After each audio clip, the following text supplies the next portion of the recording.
అన్న తండ్రికి బిడ్డను ఎడవాపినోళ్ళు సల్లగుండా చుట్టూ చేరింది నక్కల గుంపు ఎట్ల కాపుగాయా తల్లి వడికి బిడ్డను దూరము చేస్తే తెలంగాణ తన్లాడేగా బతకలేనోళ్ళ బలమయ్యి నిలవాడితే బిడ్డనొంటర్ని చేసిండ్రుగా కలత చెందకమ్మ కల్వకుంట్ల కవితమ్మ కడుపున పెట్టుకొని కాపాడుకుంటది తెలంగాణ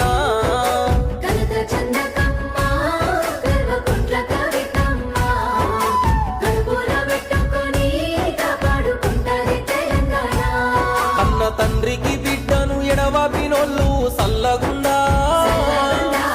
ఏరింది నక్కల గుంపు ఎట్ల కాపుగాయా